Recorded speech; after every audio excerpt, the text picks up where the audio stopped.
नमस्कार दोस्तों, welcome to our the study point. आज हम लेके आए आपके लिए सामान्य विज्ञान के क्वेश्चन फॉर ऑल एग्जाम के लिए। चलिए, आज का हमारा पहला क्वेश्चन है, जीव तथा जंतु विज्ञान का जनक किसे कहा गया है? ये कहा गया है दोस्तों अरस्तु को। जीव तथा जंतु विज्ञान का जनक कहा गया है। अगला क्वेश्चन हमारा, जीव विज्ञान का सर्वप्रथम प्रयोग किसने किया? ये किया था दोस्तों लेमार्क एवं ट्रेविनेस ने। हमारा अगला क्वेश्चन है, जैव विकास को सर्वप्रथम समझाया था?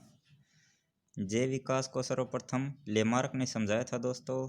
अगला क्वेश्चन हमारा दोस्तों, चिकित्सा शास्त्र का जनक किसे कहा जाता है? ये आएगा दोस्तों थियोफ्रेस्टस। इसको चिकित्सा शास्त्र का जनक कहा जाता है। अगला क्वेश्चन हमारा दोस्तों, रसायन विज्ञान का जनक किसे कहा जाता है? यह आएगा दोस्तों लेवोसियर को रसायन विज्ञान का जनक कहा जाता है।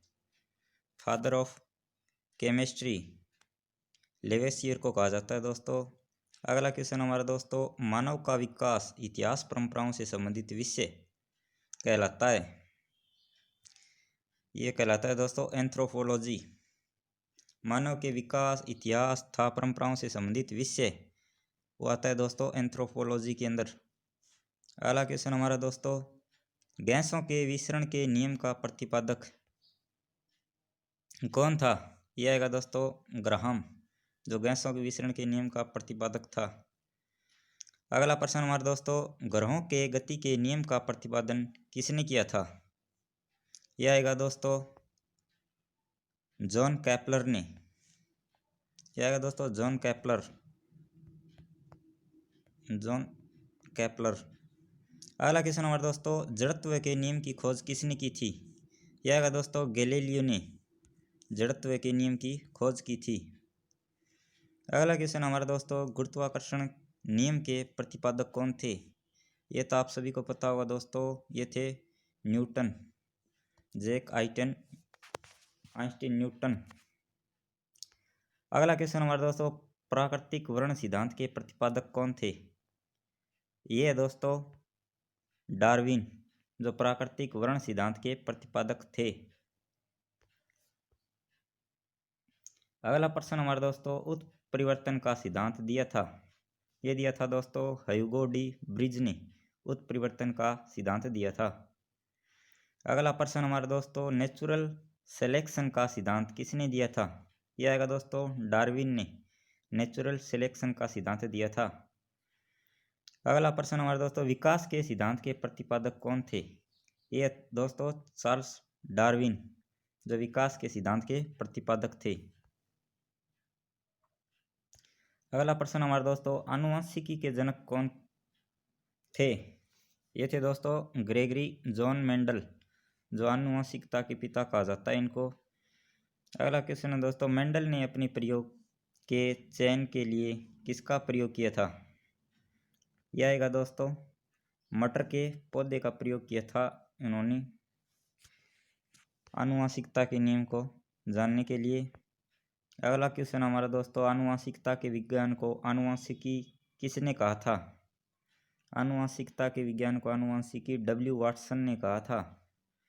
अगला प्रश्न हमारे दोस्तों, आनुवंशिकी का उत्परिवर्तन होता है? ये होता है दोस्तों क्रोमोसोम में। अगला प्रश्न हमारे दोस्तों, सर्वप्रथम जीन शब्द का प्रयोग किसने किया? ये क्या था दोस्तों जॉनसन ने सर्वप्रथम जीन शब्द का प्रयोग किया था।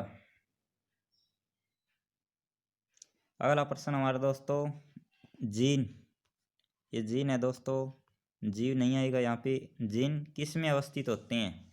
ये होते हैं दोस्तों गुणसूत्रों में। अगला प्रश्न हमारे दोस्तों, एक जीन एक एंजाइम के सिद्धांत को प्रतिपादित किसने किया था?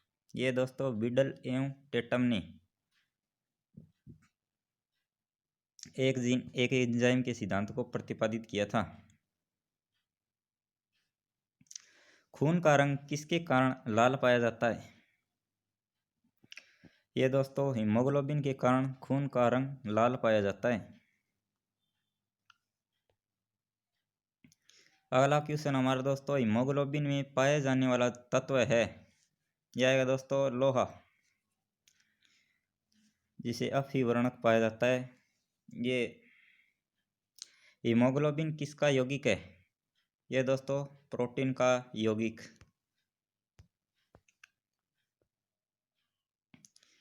अगला क्वेश्चन हमारा दोस्तों, किस रोग के कारण रक्त का थक्का नहीं बनता है?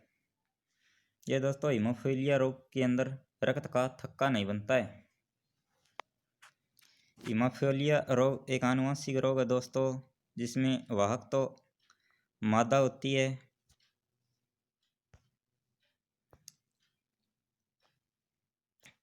शरीर के अंदर रक्त को जमने से रोकता है। ये दोस्तों हिपेरिन नामक प्रोटीन है जो रक्त के शरीर के अंदर रक्त को जमने से रोकता है। अगला क्वेश्चन हमारे दोस्तों, हिपेरिन नामक प्रोटीन का प्रतिपादन कहाँ होता है? यहाँ आप लिख सकते हो दोस्तों उत्पादन। हिपेरिन नामक प्रोटीन का उत्पादन कहाँ होता है? ये होता है दोस्तों यकृत में। अगला प्रश्न हमारे दोस्तों, रक्त का अध्ययन कहलाता है? ये दोस्तों हीमाटोलॉजी है जो रक्त का अध्ययन कहलाता है। अगला क्वेश्चन हमारे दोस्तों, रक्त के थक्का बनने में सहायक है?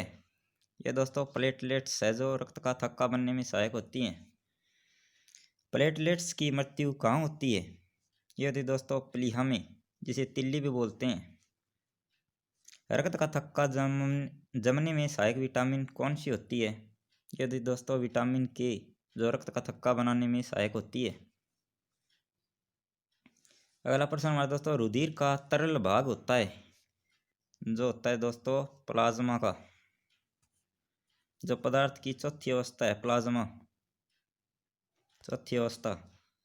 रक्त का कितना प्रतिशत भाग प्लाज्मा होता है?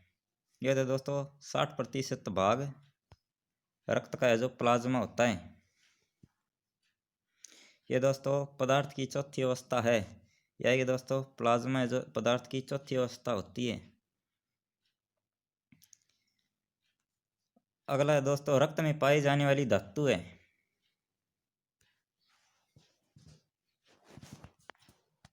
या ये दोस्तों लोहा।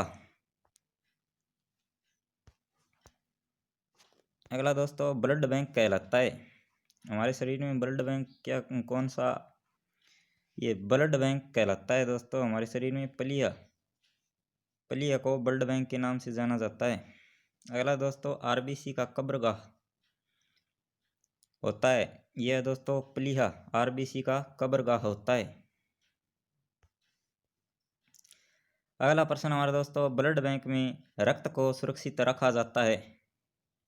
कृत्रिम रूप से ब्लड बैंक में रक्त को सुरक्षित रखा जाता है दोस्तों 40 डिग्री फ़ारेनहाइट पर रक्त को सुरक्षित रखा जाता है।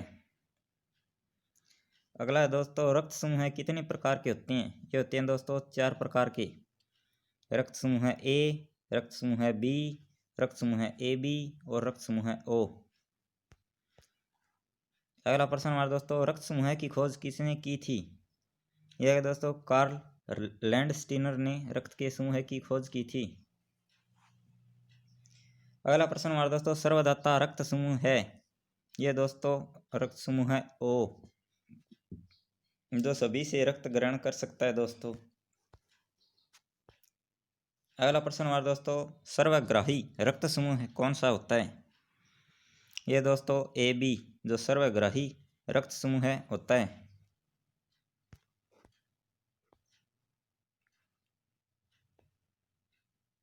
इसके लिए सॉरी दोस्तों, ये सर्वदाता रक्त समूह है दोस्तों, जो सभी को रक्त दे सकता है,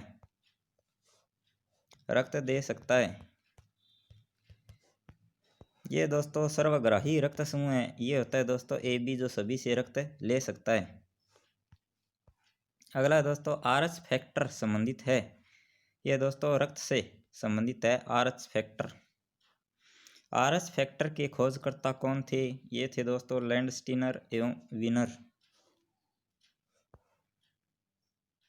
अगला दोस्तों, रक्तचाप नियंत्रित होता है?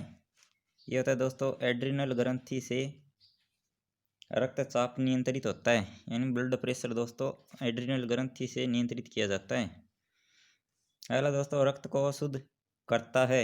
ये करता है दोस्तों वर्क, यानी किडनी है जो रक्त को शुद्ध करती है। किडनी।